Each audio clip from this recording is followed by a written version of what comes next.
Tonight on Frontline, It's education. For profit. business is booming. You thinking about going back to school?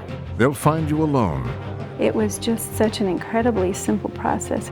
give you a diploma, We educate the students that traditional higher education has given up on. but what are the costs? I really am at a dead end, and the student loans are going to keep mounting and mounting and mounting. The danger is a kind of fast foodization of higher education itself. This is an online university. This is what it looks like. Correspondent Martin Smith investigates. You've been in office now for a year. What have you done to stop this? College Inc.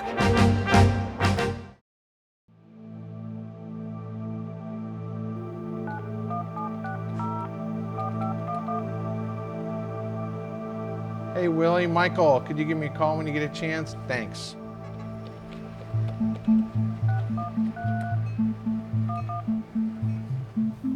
Francisco Garcia, how are you, sir? What's the next step, Francisco or Bob, in your mind with Michael? Meet Michael Clifford. I didn't see the email confirmation from them. Did they confirm? He calls himself an educational entrepreneur. Dennis's read on it is that the regionals have just never had to deal with that before. From his headquarters in the Sleepy Beach community of Del Mar, California, Clifford is building an empire. Was it Mark Twain that said, "Don't let college get in the way of your education"? He invests in failing universities and injects them with large amounts of capital. When they go public, he can make a bundle of money in the process. The regulatory environment has changed so much. One of his schools was involved in a major 2008 IPO on Wall Street. Grand Canyon University. You may never have heard of it, but today it's valued at $1.2 billion. Hello, it's Michael. A former musician who never attended college, Michael Clifford is an unlikely player in the rarefied world of academia. I was doing a lot of cocaine, drinking a lot, smoking a lot of pot from the music business and the club scene. Somebody introduced me to Jesus Christ by reading me the Bible, and it changed my life. I became a born-again Christian. And then my spiritual mentor, a guy named Bill Bright from Campus Crusade for Christ International, sat me down one day and said, "You need to get into post-secondary education." And I said, "Bill, I've never gone to college. I don't know what you're talking about." Right. When I came home and told a couple of my friends that I was going to buy a university, they all said, "Are you back on crack or something? I mean, no one buys a college." And I said, no, I think it can be done. Today, Clifford is part of a movement that is transforming the way we think about higher education in America.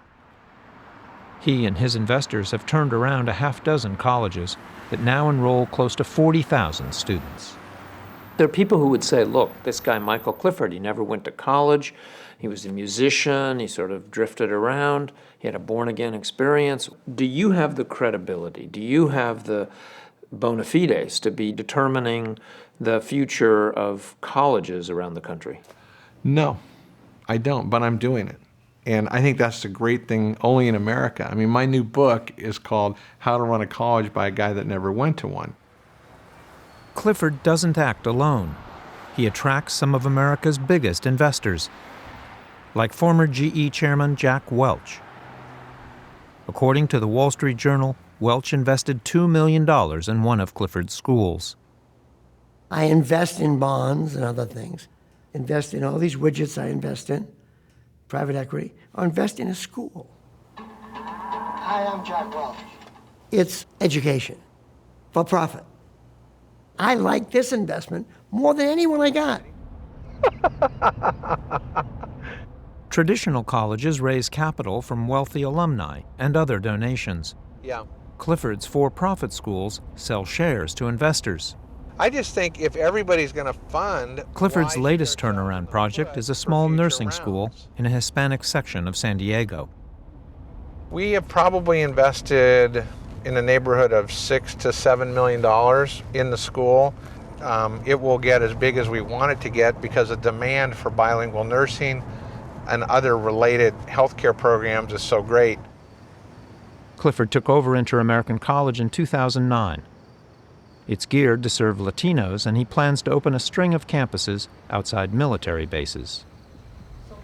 The students typically hold jobs by day and take classes well into the night to improve their job prospects.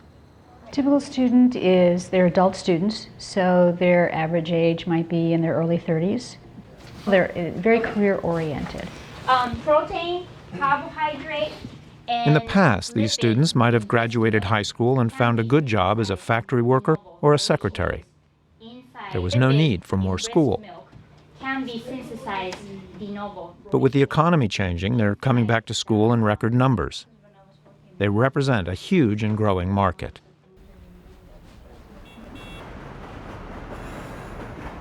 It's a phenomenon that leaders of America's community colleges have known for years. In an old industrial section of Queens, New York, the jobs are long gone and students are crowding classrooms. College is now fundamental. If you're going to work, to just simply work, to make it as an adult, you are going to need an education because the economy is about knowledge. But the demand is so great, community colleges can't keep up. There's an explosion of enrollment this year, and most of us have been turning away students. In California, I know it's tens of thousands, maybe hundreds of thousands of students who couldn't even come in. How do you meet that demand? What LaGuardia Community College has done and other colleges throughout the country have said, come to us, and when we're full, we're going to shut the door. And more you're having to do that. We are having to do that. The failure of community colleges to accommodate the demand has given Clifford and others a huge opportunity. Many schools are not meeting the market demand, and we have somewhere between 30 and 50 million working American adults who have not finished their college degree. The question is, are for-profit schools the answer? In the 90s, Clifford apprenticed with the undisputed master, the architect of the for-profit model, John Sperling.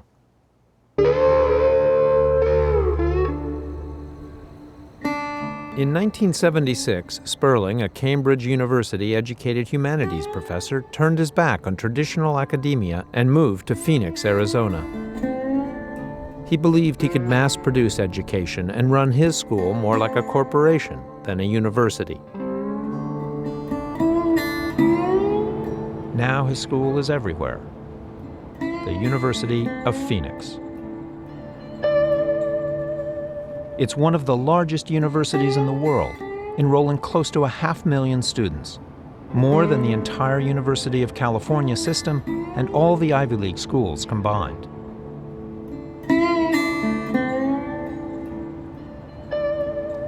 I traveled here knowing that the University of Phoenix is wary of the media, but they had agreed to some interviews.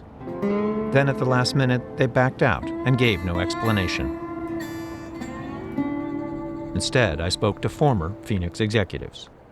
It was not by accident that this university developed in the Southwest and the West. That's where people go to reinvent themselves, and that's where John reinvented the university. Why did the university need to be reinvented? What's wrong with the way that universities were running up until the time that John Sperling came along with Phoenix? John saw the constraints of most college professors. Anybody who's got any new ideas in college are quickly beaten down.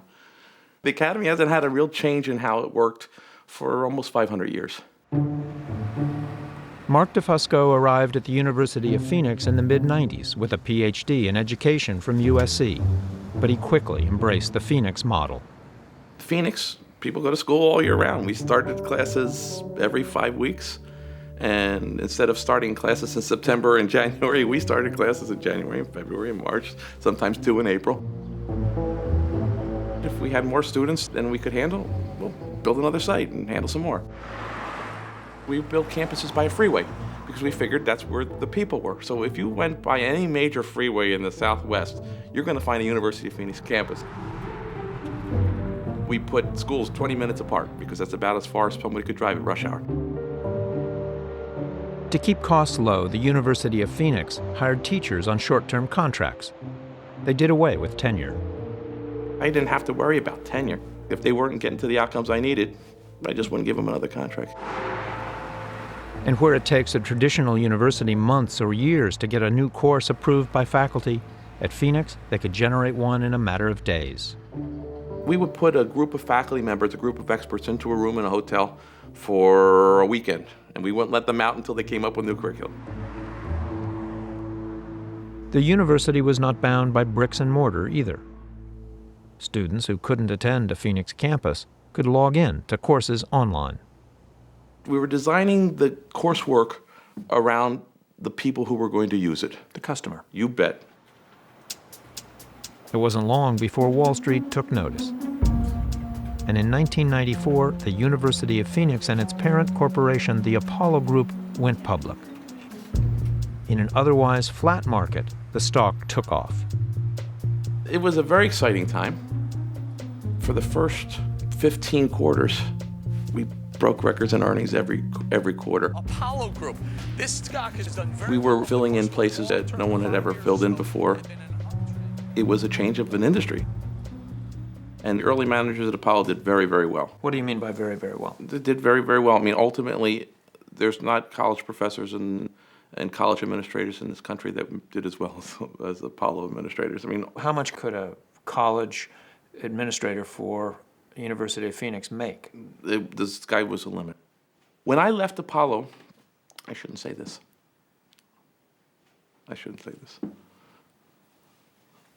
It's a free country. I understand, but it's boasting, and I won't say it. But no. Well, in terms of how much you made, you did very well. We did I did better than I ever imagined. Today, Phoenix founder John Sperling is a billionaire, and many of his executives have reaped millions. With money like that to be made, the business model caught fire. It's been replicated across the industry.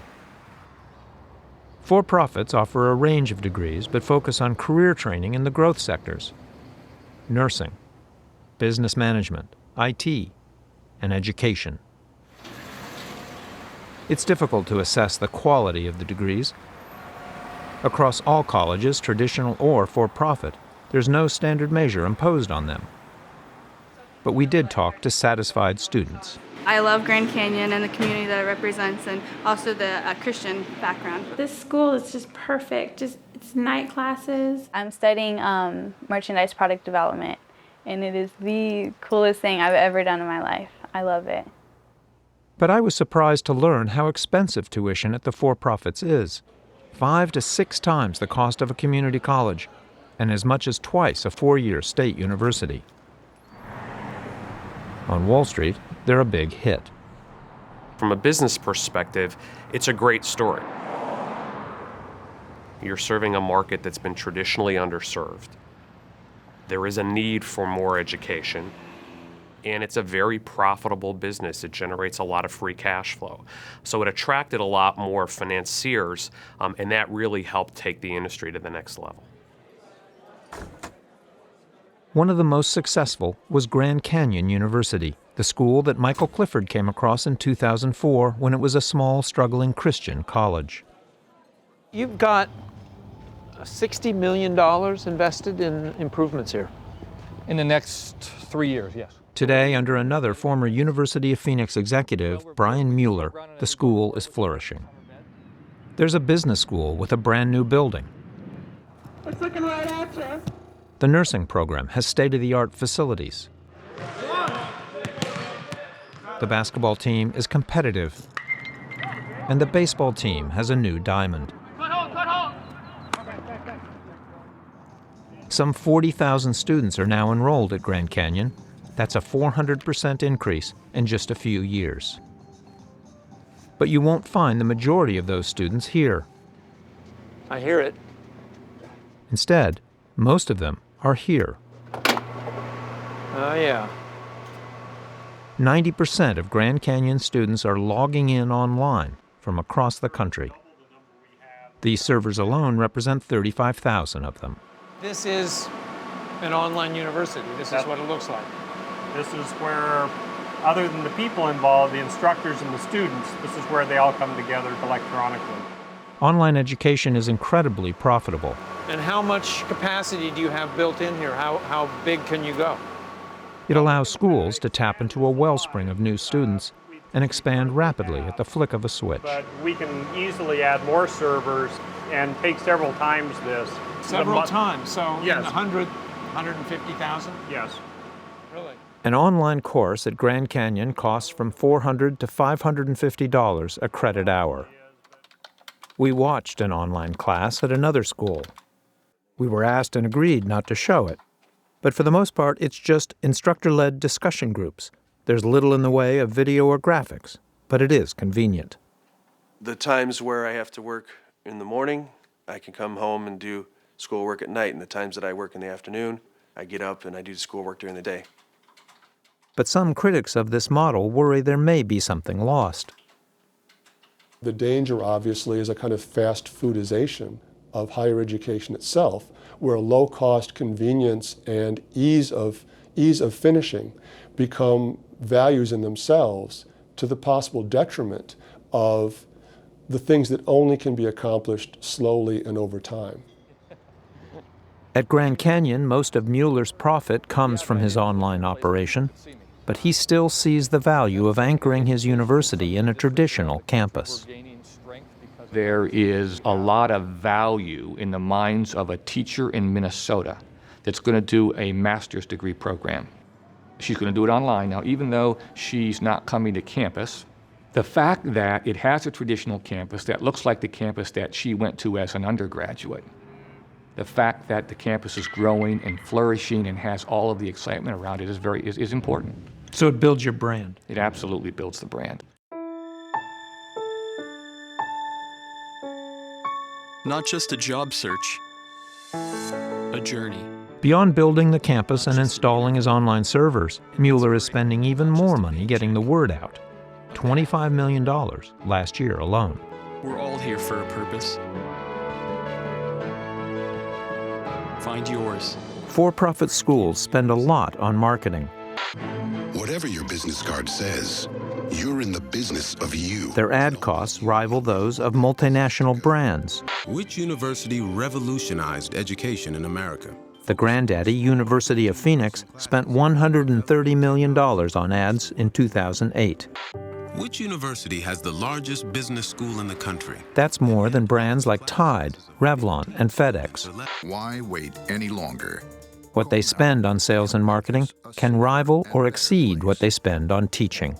I want to be the best dad. And if you take a look at for-profit colleges, the analysts will tell you that anywhere between 20 and 25% of the total revenue of the company is in sales and marketing. About a quarter. In most cases, the faculty are in the 10 to 20% range. Should that make us uncomfortable? I don't know. Why would one be uncomfortable? Well, you're spending more on getting me to come to the school than you are on the service you're providing once I'm there. I understand. Well, is that right? When I go and buy perfume for my mom, the chemicals in the bottle and the bottle itself amount to about 50 cents. The advertising amounts to $5 or $6. But you're not selling perfume. What makes education so special? For-profits have to get people's attention, and they do a very good job of getting people's attention. Are you thinking about going back to school? Yes. Excellent. What are you thinking about going for? In addition to lots of advertising, the industry relies on an army of salespeople. I wish you the best of luck. Thanks a lot. Here, recruiters are working a job fair trying to convince job seekers to come back to school. You had said something about accounting. We have an MBA with an emphasis in accounting. We also have a master's in accountancy, which... The for-profits need to continually add students. When you think about it for the University of Phoenix, for example, in order to grow on top of the folks that are leaving, you've got to add the equivalent of, 1 to 1.5 Ohio States per year. The pressure to grow has raised questions about enrollment practices. 2004, 2005, we started to see some companies probably doing things they shouldn't have been doing. Going after student populations that maybe did not deserve to go to school, were not going to succeed in school. They were focusing on enrollments more than the quality.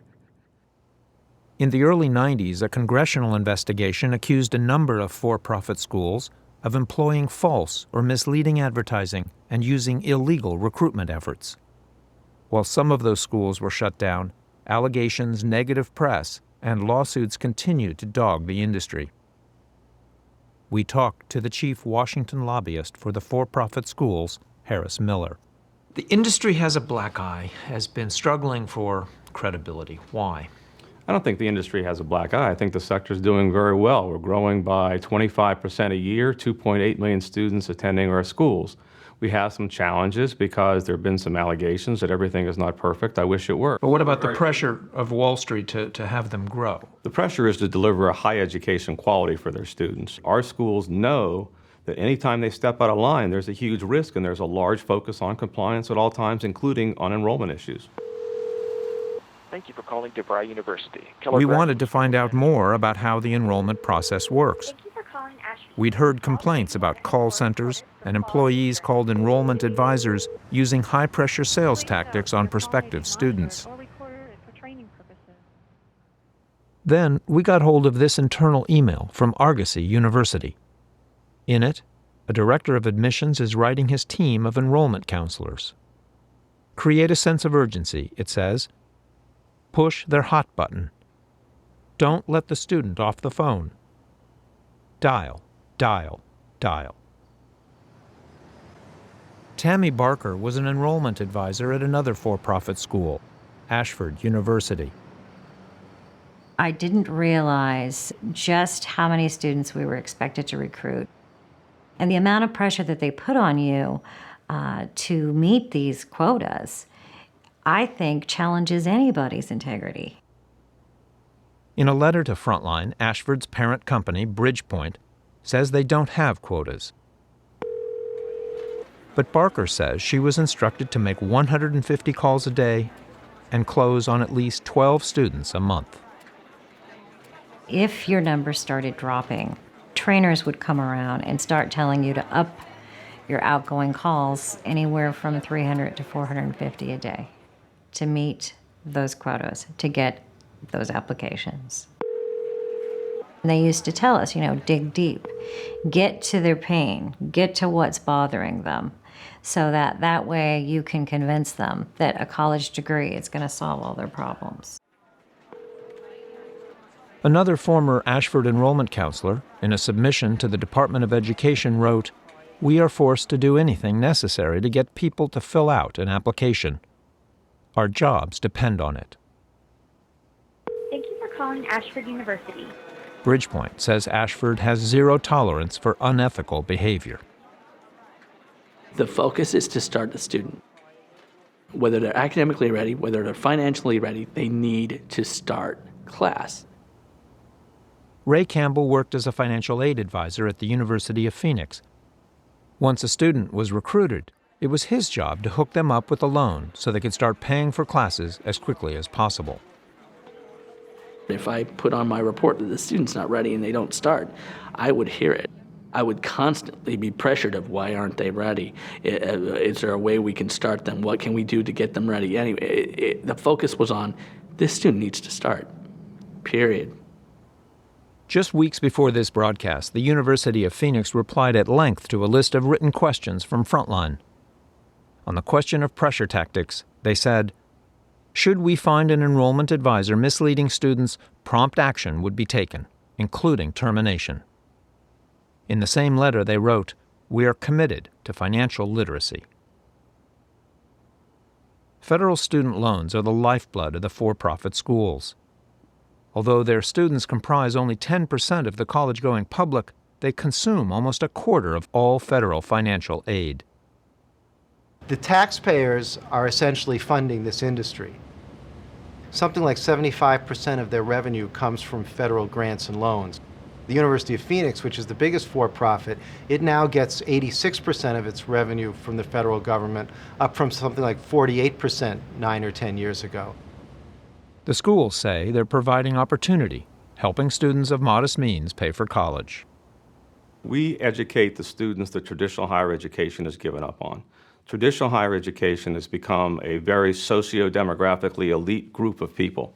If you're not wealthy or upper middle class, you're not going to get into a traditional higher education system. So the only options lower income students and working adults have is either to go to a community college, some of them can go to minority serving institutions, and our option is the third option. What remains troubling is that on average, the debt load for for-profit students is more than twice that of students at traditional schools. Unlike a public community college where a small grant will usually cover most of the tuition, for the for-profit colleges, the tuition requires substantial borrowing. So a student who drops out or who doesn't get a high-paying job, sooner or later they have to pay the piper, and that can mean tens or even hundreds of thousands of dollars in loans that they have to pay back. That's what happened to Ann Cobb. I had 2 young girls, and I was trying to find odd jobs. My ex at that time went bankrupt, so all the bills actually rolled over onto me. In 1994, Ann Cobb was a 35-year-old single mother making less than $8,000 a year and living on food stamps, when an enrollment advisor from the University of Phoenix helped her get a student loan. It was just such an incredibly simple process. I mean, it was sign a few places here, and, we'll let you know, and I'm sure you'll be approved. And I said, well, I'm not sure. I have a lot of bills. Is it still going to be okay? Oh, yeah, no problem. No problem at all. Don't worry about it. Just sign here. Cobb graduated in 1999 with over $30,000 in debt. Over the course of a decade, with deferments, consolidations, and penalties, and an interest rate that has gone as high as 14%, the amount now due has ballooned to over $60,000. You never hear these stories. You hear the happy stories with the double car garage and the great house and everything else. You don't hear these horror stories. Cobb is not the only person with large student debt. There are many like her, and this has some people worried. The concern is that they're bringing in students who can't succeed or graduate, loading them with debt. And the for-profit college is not the one that is on the hook. It's you and me. It's the taxpayer. It's the federal government.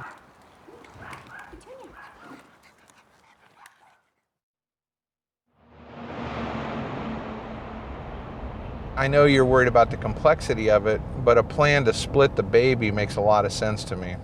Michael Clifford is always in search of his next big deal. He'll never get an opportunity like this anywhere in the rest of his life, period. We're on our way to a meeting for his latest potential acquisition. Well, I'm going to push Gary hard today. We wanted to see what it takes to revive a failing college. Thank you, sir. Call me if you need anything. Thank you. What is it that you do that turns a school from a distressed operation to a successful one? Well, what I feel I do is I bring the 3 M's: money, management, and marketing. Money, management, and marketing. That's what it takes, combined with passion, to turn around the schools. Clifford has found a school in Oakland, California that has fallen on hard times.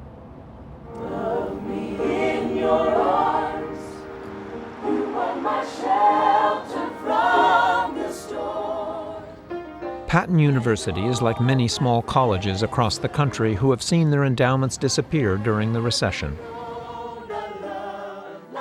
President Gary Moncher wants to save Patton, but without an immediate influx of cash, Patton may not make it through the year.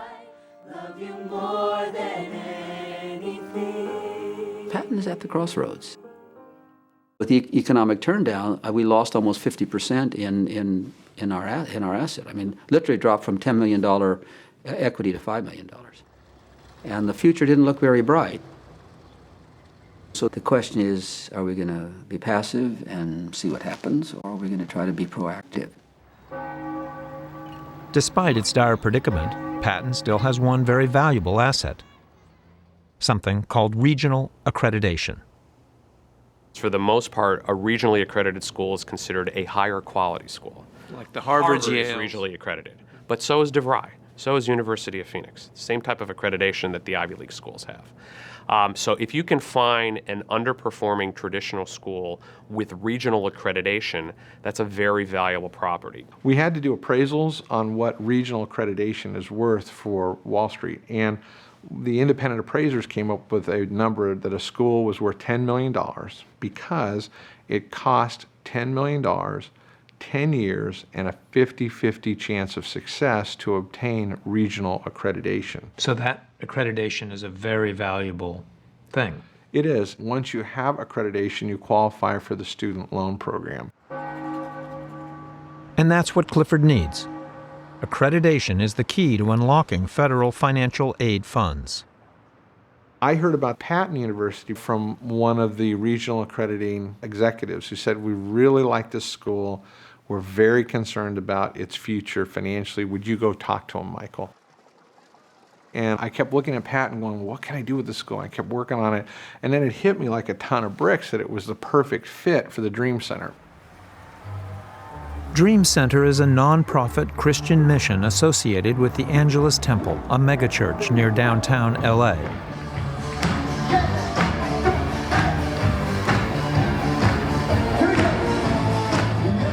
Since its founding in 1994, the Dream Center has been a hit with Christian teenagers from across Southern California.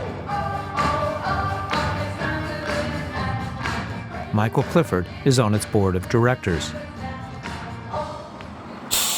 The Dream Center is housed in a former hospital that acts as a 24-hour rehab facility and shelter for ex-convicts, drug addicts, and prostitutes. But if Clifford can make his deal with Patton, Dream Center will also include a fully accredited Dream Center College. We are now in process of working towards this fall launching Dream Center College because of Michael's hard work over the last...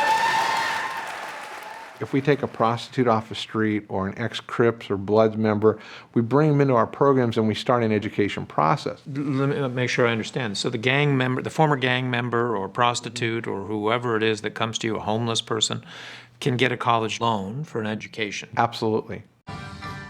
And it's not just the people in the shelter that Clifford's interested in, it's the social workers too.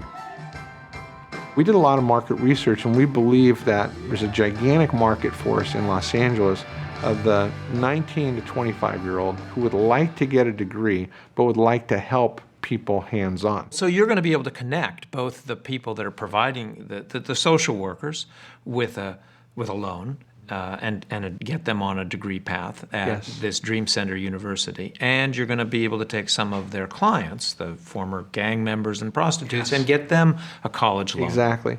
Hey, there he is. Hey, Mike. Hey, guys. Hey, Gary. In the Dream Center conference room, I sat in on a meeting with Clifford and Patton's president as they tried to work out the final details of their deal. What are the big barriers to the deal? Let's put the turds on the table, or however you say. Here's kind of like, if I can simplify it, Michael, and I like the fact you get right to the bottom line. I can't think of a more exciting opportunity for Patton to be involved in this work. We just need to move on in some way that makes sense to you. Absolutely. Well, it always takes more money and longer time. I mean, if we think it's going to cost $2 million, it's going to cost $5 million. If we think it's going to be in 2 years, it's going to be 5 years. It always is that way, you know. It's an unusual deal in one respect. Clifford wants to keep Patton and Dream Center nonprofit. Because I think it's $2 or $3 million in the first 12 months is what I'm hearing.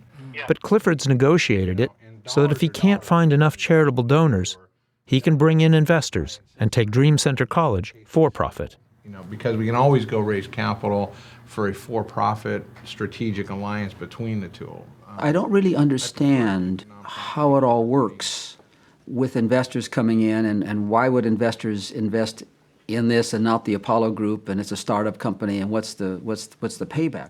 In reality, this is a $3 to $7 million project. I mean, I'm very thankful that Patton has the opportunity that it has at this time, but I'm very concerned about education as a business for profit, and that's simply speaking to a personal bias.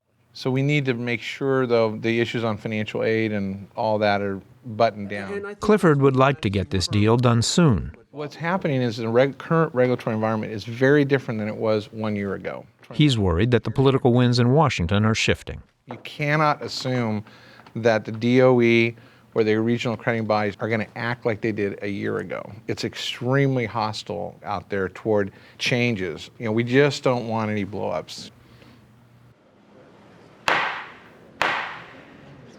Thank you, Mr. Chairman, and thank you very much for holding this hearing. Last fall, for the first time in 8 years, the House Committee on Education held a hearing about the for-profit schools. It seems to me the student's a bit of a pawn here. With $20 billion of federal student loans and grants funneled to the industry each year, Congress is considering stepping up its oversight. I'm asking what happens to the student out there. They're hearing troubling stories about some of the school's aggressive recruitment practices. In which recruiters at 2 separate proprietary schools help prospective students obtain invalid high school diplomas. We went to talk to President Obama's new Secretary of Education, Arne Duncan, to get his take on the for-profits. I don't think there's anything inherently wrong with a for-profit educating students, where they are providing them with a great education, where they're being honest about it, where there's value for the investment. And long-term, you want to see those players, do well. But where there is high-pressure tactics, where there are deceptive tactics, where there is dishonesty, we have to challenge that in a very serious way. The government has been involved in a number of lawsuits in recent years. One of the biggest was against the University of Phoenix and dealt with a rule concerning something called incentivized compensation. It stipulates that schools cannot pay enrollment counselors based solely on the number of students they recruit. The concern is that they're bringing in students who can't succeed or graduate just so the recruiter can make more money. If you're paid based on how many people you enroll, you'll enroll pretty much anybody. With no admission of wrongdoing, Phoenix avoided a trial last year by settling out of court with the government and 2 whistleblowers for $67 million. A number of former students from other schools are also filing suits. I believed a lot of lies that were told to me, and it wasn't until after the fact that I'm finding out it was anything but the truth. Sherry Hafferkamp was looking to get a master's degree in psychology when she talked to an enrollment counselor at Argosy University in North Dallas, Texas. The guy I talked to was personable. He seemed like he really wanted to get to know me. We had a really good conversation, and then he said, instead of applying for the master's program, go ahead and apply for the doctorate program. They've got 2 spots available. So you better apply right now. And so I was thinking, heck yeah, I'm going to hurry and apply. Just the thought of, oh my goodness, I could be a doctor in psychology. That would be great. I went ahead and I applied. According to Hafferkamp, Argosy told her that the degree was going to be accredited by the American Psychological Association. They told me that I had nothing to worry about, and the only reason why we're not APA accredited is because we are new to the Dallas area. In fact, Argosy Dallas never did obtain APA accreditation. Hafferkamp has now joined with 17 other former Argosy students and filed a lawsuit claiming she was defrauded. In a letter to Frontline, Argosy's parent company, EDMC, says Argosy Dallas continues to aspire to APA accreditation and rejects any charges of fraud. Hafferkamp has since moved to Maryland, where she can't hang a shingle without an APA accredited degree. I really am at a dead end. I don't know which way to go, and the student loans are going to keep mounting and mounting and mounting. Hafferkamp is now sinking in over $100,000 of federal student loans. This debt is almost impossible to escape. If you default on a federal student loan, you will be hounded for life. Barmak Nasserian is a Washington representative of traditional colleges. It is the most collectible kind of debt there is. It is non-dischargeable in bankruptcy. They will garnish your wages. They will intercept your tax refunds. They will sue you in court. You become ineligible for federal employment. You become ineligible for any other kind of federal benefit. Increasingly, many states piggyback those prohibitions. So it ruins you. What was I doing before? Just hanging around at home, quick money jobs. Everest College is part of Corinthian Colleges, Inc., one of the biggest players in the for-profit market. Everest held out the promise of a bright future to 3 nursing students. They said that we were going to be making $25 an hour and 25 to 35. They told me. So like, I was like, how okay. you're they're going to find us a job. They're going to find us they're going to place us because they have a lot of connections and they're big. So I was like, okay, this is good. Why shouldn't we? Why shouldn't we, huh? They each paid almost $30,000 for a 12-month program. I got my license in December of 2009, and I've been on countless interviews, and They all ask if I've ever been in a hospital, and I would have to tell them, we never set foot in a hospital, ever. We went to a museum of Scientology for our psychiatric rotation. Our pediatrics rotation, we went to a daycare. Oh yeah, that was our peds. We went to a daycare. Despite graduating and getting licenses, all three women have since struggled to find jobs, claiming they didn't have the right training. In fact, they were given no practical experience in hospitals, as they say they were promised, only in nursing homes and health clinics. We asked Corinthian colleges about this. They responded by letter, stating that the nurses' course provided thorough and appropriate training, and that students were fully informed that sites were subject to change at any time. The women want their money back, and along with 10 others in their class, are considering a lawsuit. Let me ask you about these nursing students at Corinthian. Mm-hmm. We talked about the nurses with Harris Miller. They have $30,000 in debt. Right. What can they do? Well, the government can basically wipe that out. I mean, the government has the ability to, if these allegations are correct and these students were misled, the government can do a lot of things if they're true. We asked Secretary Duncan about the nurses' claims and what Miller had said. And he said if they determine that the allegations are correct, the government can wipe out their debt. Is that true? I don't know if we have the ability to wipe out their debt. And again, that's the wrong answer. The right answer is to stop that bad practice. Well, clearly that would be a good idea to stop that. But I mean, I was surprised to hear from the chief lobbyist to sort of pass this off and say, well, the government can wipe that out. You can't wipe that out. No, sir. We are very concerned about the amount of debt that students are taking on, whether that be federal student loans as well as private loans. Student debt is a big concern in Congress today, conjuring fears of a looming default crisis, reminiscent of the subprime mortgage debacle. It's not a small matter. Outstanding student loans across all college sectors are roughly equal to America's total credit card debt, about $750 billion. It sort of reminds me where we were 2 years ago with liar loans and no-doc loans in the housing market, where people started accepting people who couldn't prove their income, couldn't prove employment, but we sold them a $450,000 house. But the for-profits maintain their business practices are sound, and they don't have a loan default problem. Magazine, we have a school, a welding school, where the default rate is less than 0.5%. And in the GAO report, Mr. Scott and his colleagues reported that they found many schools in our sector with very low default rates, including even a few in intercities. So clearly they're doing something 90% of our students are in adequate loan repayment, so apparently they are finding ways to repay their loans. You're saying 90% of the students are paying back their loans on time? They're not in default, right? So 10% are in default? 10 or 11%, the last official figure. Some are higher, some are lower. Yes, that's the average. We constantly hear declarations of good news. All of the official stakeholders tout what strikes one as impressively low default rates. Well, of course, the reason is because we're not counting all of them. In federal financial aid, because of very heavy lobbying by institutions, default is defined as non-repayment within a very narrow window of currently only 2 years from the first date that you enter repayment. So if you can push defaults outside of that window, they go away. They don't exist. They don't count. Nassirian believes the default rate at for-profits could be as high as 50%. And consider it another way.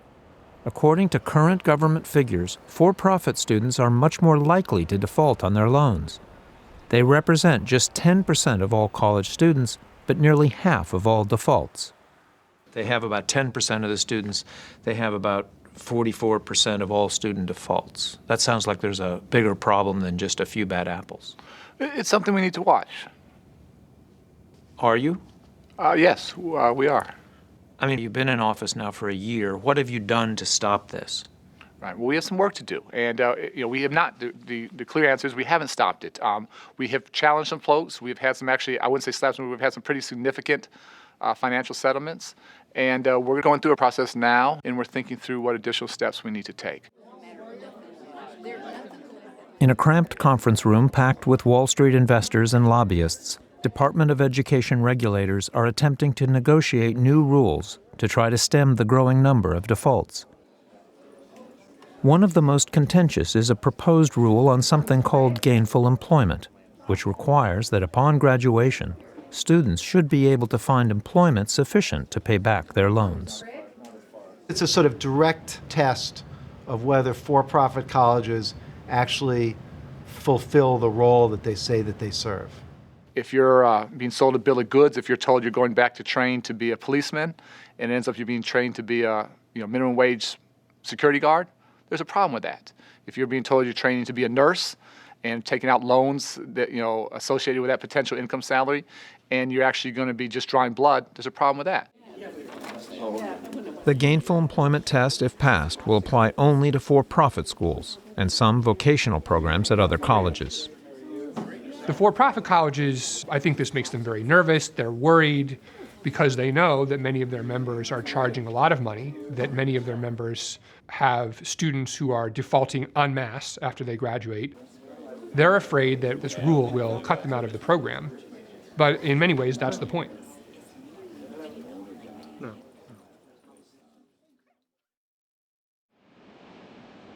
Yeah, exactly.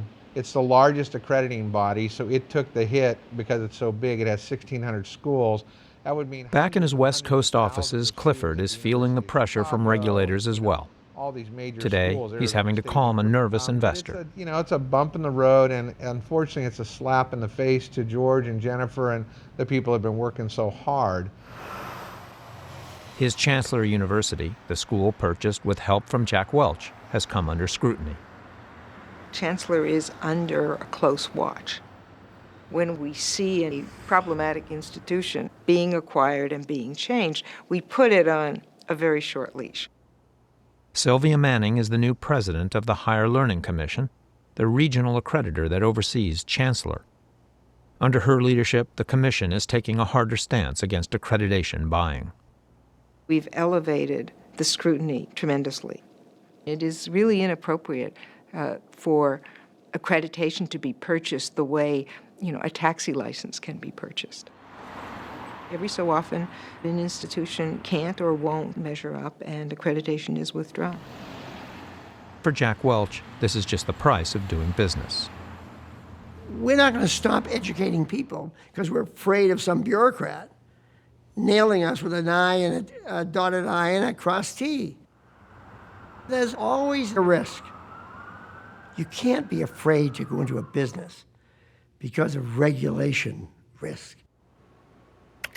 We're working very hard to prove that we can instill the academic rigor and quality of education for the students that the school had not been delivering for many, many years. Because you don't want to see that accreditation get pulled when you're correct, but halfway down the road. We won't work with a school unless the regulatory authorities want us to work with the school. I mean, Wall Street says, hey, we put our money up, we own this business, it's ours, and we're going to run it. The regulation community says these are entities that are part of the public trust. They were nonprofit, you've converted them to for-profit, but they still have a public mission to educate our society. And that's where the big tug-of-war has been, but life's too short to be at war with everybody, and I don't believe the regulators are our enemies. This tug-of-war between regulators and investors has put Wall Street on edge. Short sellers have entered the fray, betting education stocks will fall. Check out Apollo Group. After the close, the earnings came out. They were a penny better than expected, but they might face $1.5 million in liabilities and some open-ending report released from the Department of Education. The industry is fighting hard against the regulations. Washington lobbyists have descended on Capitol Hill with donations in hand, and they are starting to have an effect. In March, 18 congressmen and women from both sides of the aisle signed a letter to Secretary of Education Duncan, urging him to soften his proposed gainful employment rule change. It shouldn't surprise anybody that a tremendous amount of money goes into lobbying here. The one requirement here for all of the rest of their practices to ensue is that billions of dollars of federal money flow with no accountability, no oversight, and minimal regulations. And for that to happen, they need to pay attention to Washington, and they do.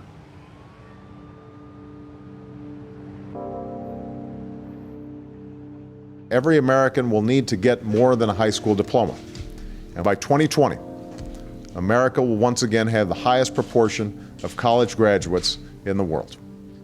Soon after he took office, President Obama pledged as much as $12 billion to expand America's community colleges. This year, after a fierce debate in Congress, the amount was slashed to just $2 billion. It appears that if the president wants to get more Americans to go back to school, he's going to need the for-profit sector. The Obama administration realizes that the for-profit colleges are going to have to continue to grow in order for the administration to meet its college graduation goals. They're almost getting to the point where they're too big to fail. There'd just be too many students left out on the street with nowhere to go. What happens to these students? Where do they go next? They're certainly not going to go to the community colleges. There's certainly not going to be loads of classrooms available at the state schools. They're cutting back. The for-profits make it easier for them to actually get what they need.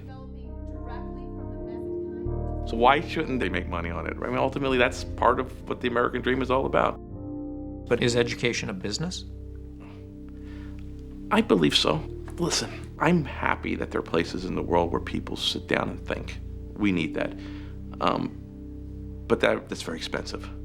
And not everybody can do that. And so for the vast majority of folks who don't get that privilege, then I think it's a business. Just last week, a senior Department of Education official promised more scrutiny of for-profit schools. Their stocks fell. But in Los Angeles, Michael Clifford's Dream Center College is accepting students for the fall of 2010. For now, it remains a nonprofit. A plan to build a for-profit online program has not been finalized. Meanwhile, Clifford's busy expanding Inter-American College. He's renamed it United States University. Hello? Oh, I'm right in the middle of a meeting, but you're so important, I had to drop everything. Very difficult, very difficult. And they want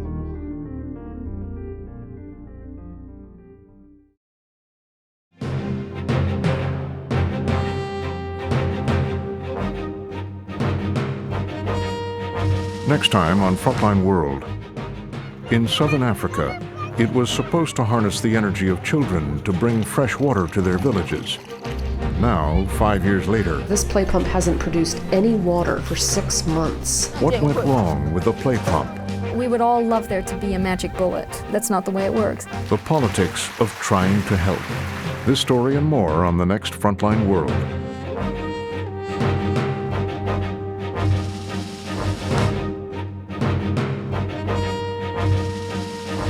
Frontline's College Inc. is available on DVD. To order, visit shoppbs.org or call 1-800-PLAY-PBS.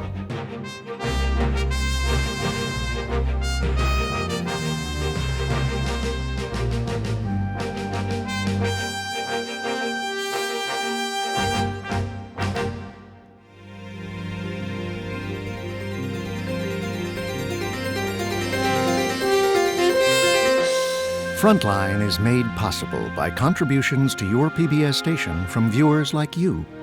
Thank you. With major funding from the John D. and Catherine T. MacArthur Foundation, committed to building a more just, verdant, and peaceful world. Additional funding is provided by the Park Foundation and by the Frontline Journalism Fund. Major funding for this program is provided by the Bill and Melinda Gates Foundation,